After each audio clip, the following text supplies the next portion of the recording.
Olá, galera do sétimo ano do ensino fundamental. Aqui é a professora Nayara, da disciplina de Ciências, e nós vamos continuar com o nosso plano de estudos tutorados, o PET, agora um novo volume, volume 6.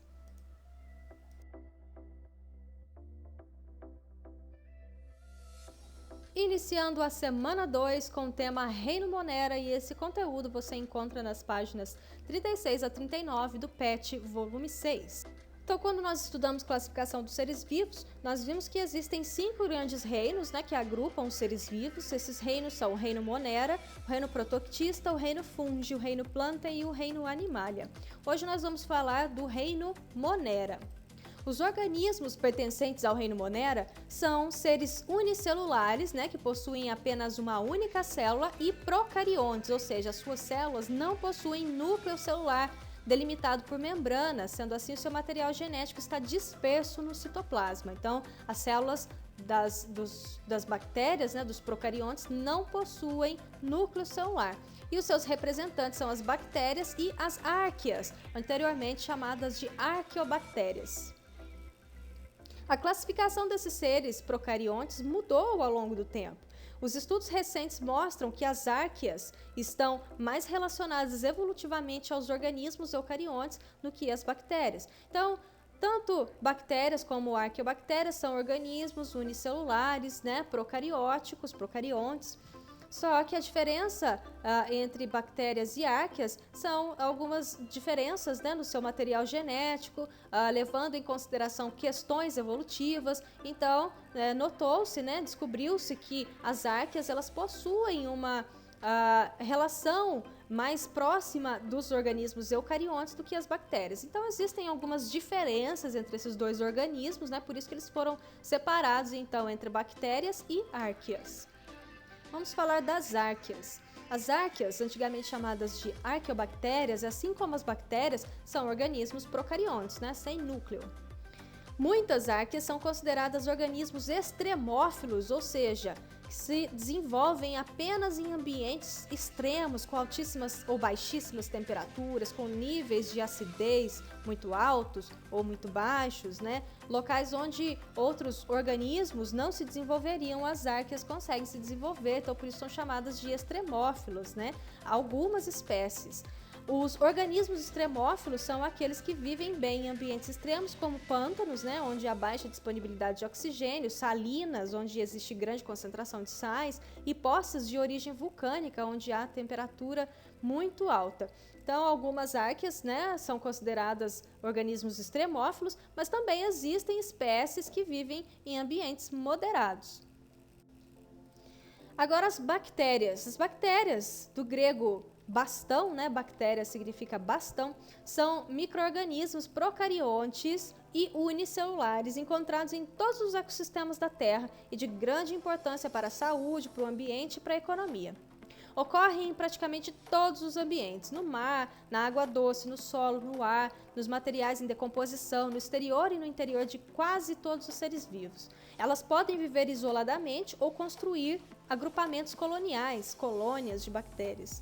Apresentam diferentes formatos, como bacilos, que são essas bactérias, que parecem mais uns bastões, cocos, que são bactérias com formato mais redondinho, e vibriões, que são bactérias que possuem estruturas locomotivas, locomotoras, como nós podemos visualizar aqui nessa imagem de microscopia, nós conseguimos visualizar alguns flagelos, que são estruturas locomotoras desse tipo de bactéria. Vamos conhecer as principais estruturas da célula bacteriana. As células bacterianas possuem as seguintes estruturas: cápsula, que é uma estrutura de aspecto gelatinoso que protege a bactéria de dissecação dos vírus bacteriófagos, de células fagocitárias e de anticorpos. Alguns antibióticos, como a penicilina, atuam inibindo a produção de cápsulas. Então, algumas bactérias possuem essa estrutura externa que confere proteção a esse organismo, protegendo-a de vírus que infectam bactérias, de células que podem fagocitar, englobar e destruir essas bactérias, e de anticorpos. São estruturas presentes no sistema imunológico, que se ligam a essas bactérias e auxiliam no processo de destruição delas, né, quando elas estão sendo combatidas no organismo. Alguns antibióticos, como a penicilina, atuam inibindo a produção de cápsulas, ou seja, inibe a produção dessa estrutura, enfraquecendo a bactéria, né, e facilitando o seu combate, o combate a ela. Parede celular, essa estrutura localizada externamente à membrana e internamente à cápsula, né? Então, essa estrutura do meio, aqui nessa imagem representada nessa cor rosa. A parede celular garante proteção e o formato da célula. A membrana celular, essa terceira camada mais interna aqui, envolve a célula bacteriana controlando as trocas de substâncias com o exterior. Pode formar invaginações para o interior, cuja superfície se realiza processos como respiração ou a fotossíntese.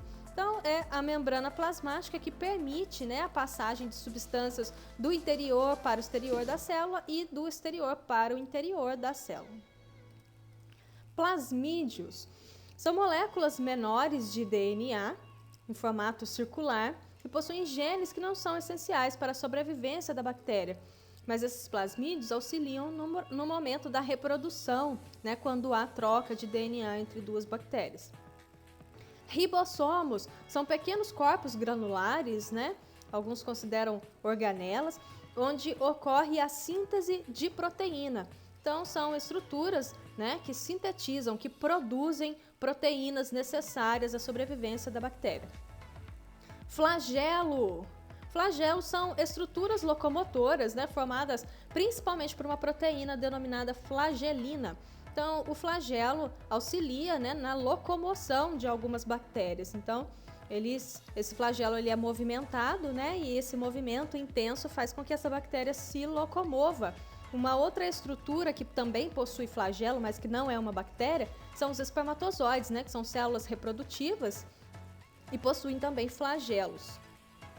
Fímbrias ou pili são algumas estruturas, né, externas à bactéria que facilitam a aderência dela a substratos sólidos. Não são todas que possuem, né, essa estrutura, mas algumas possuem e a função é então auxiliar na aderência dessa bactéria aos substratos, né, ao local onde ela está se desenvolvendo ou aos tecidos dos organismos parasitados. Então, auxilia na fixação dessa bactéria ali no local onde ela está se desenvolvendo.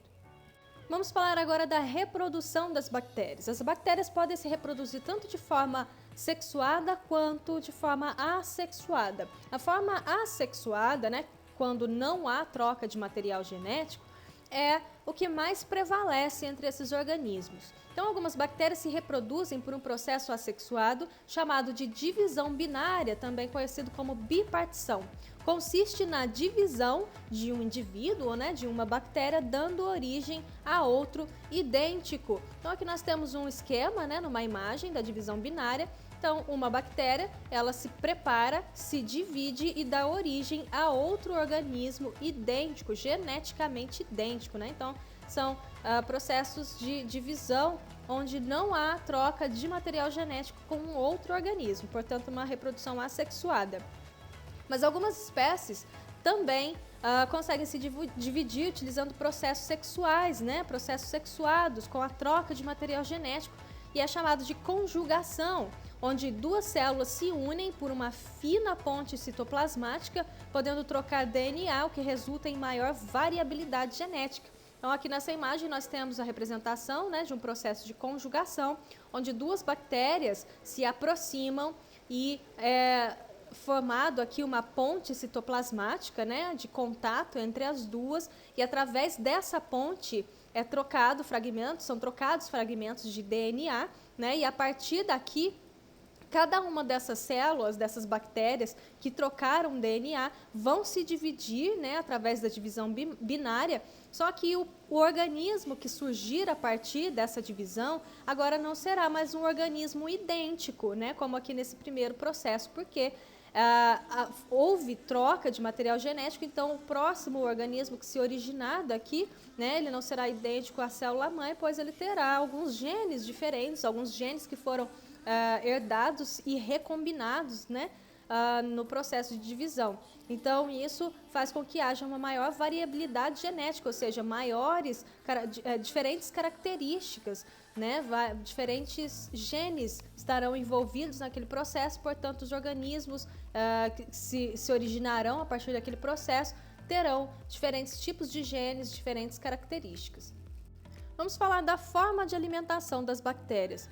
Elas podem ser autotróficas fotossintetizantes, lembrando só que organismos autotróficos são aqueles que produzem o próprio alimento. Autotrófico fotossintetizante é aquele que produz o próprio alimento através do processo de fotossíntese. Então, juntamente com as algas, elas produzem grande parte do oxigênio presente no nosso planeta. Bactérias autotróficas quimiosintetizantes, ou seja, produzem o próprio alimento através de um processo chamado quimiossíntese. Utilizam substâncias inorgânicas como ferro, enxofre, amônia e outros, né, que estão presentes no ambiente para produzir o seu próprio alimento, independente da luz. Então, diferente da fotossíntese, a quimiossíntese não utiliza a luz do sol, né? No lugar, esses organismos utilizam substâncias presentes no ambiente, né? Substâncias inorgânicas. Bactérias decompositoras são aquelas que decompõem a matéria orgânica para ser novamente utilizada na cadeia alimentar. Então, quando algum organismo morre, né, é necessário que a sua matéria orgânica se decomponha. Então, as bactérias, juntamente com alguns outros micro-organismos, como fungos e protozoários, aceleram esse processo de decomposição. Iniciando as atividades da semana 2, PET volume 6, atividade 1. Quem são os seres vivos representantes do reino Monera? São as arqueias e as bactérias. Atividade 2. Cite as principais características dos organismos pertencentes ao reino Monera. Então, são organismos unicelulares, procariontes, autotróficos ou heterotróficos. Atividade 3. Qual é o habitat das bactérias? Elas podem ser encontradas em ambientes aquáticos, terrestres, no ar, no interior, no exterior de seres vivos e em matéria em decomposição. Atividade 4. Complete as lacunas. Letra A. O reino Monera é composto dos seres mais abundantes do planeta, também conhecidos como micro-organismos, pois todos são unicelulares e microscópicos. Apresentam também a ausência da carioteca, né, que é a membrana do núcleo celular, sendo, portanto, classificadas como procarióticos. Letra B. Todas as bactérias não possuem carioteca e, portanto, não possuem um material genético organizado. Esses seres são chamados de organismos procarióticos. Letra C. As bactérias reproduzem-se geralmente por divisão binária, uma forma assexuada de reprodução pela qual uma única bactéria pode originar um clone, ou seja, uma população de bactérias geneticamente idênticas. Atividade 5. Durante um exame de uma criança enferma, o médico explica aos pais que o paciente tem uma doença causada por um organismo unicelular procarionte e que pode ser combatido com o uso de medicamento conhecido genericamente como antibiótico. Pelo texto, você diria que a criança estava com uma infecção por um vírus ou bactéria? Por quê? Bom, analisando o texto, a criança estava claramente com uma infecção causada por bactéria. O texto diz um organismo unicelular procarionte. Essas são características de uma bactéria. Os vírus não possuem células, então eles não podem ser considerados pluricelular, procarionte ou eucarionte, né? Antibióticos são medicamentos utilizados para combater bactérias e não funcionam contra vírus ou outros organismos. Bom, pessoal, chegamos ao fim de mais uma semana. Essa foi a semana 2 do PET volume 6. Eu espero que vocês acompanhem as aulas e as explicações, façam as atividades no caderno ou no PET impresso e preencham os formulários para que eu possa receber as atividades de vocês e registrar a participação. Caso tenham dúvidas ou precisem de ajuda, vocês sabem que podem contar sempre comigo. Eu estou disponível lá nos grupos do WhatsApp, é só me mandar uma mensagem, ok? Então eu vou ficando por aqui, abraços e até a próxima semana. Tchau, tchau!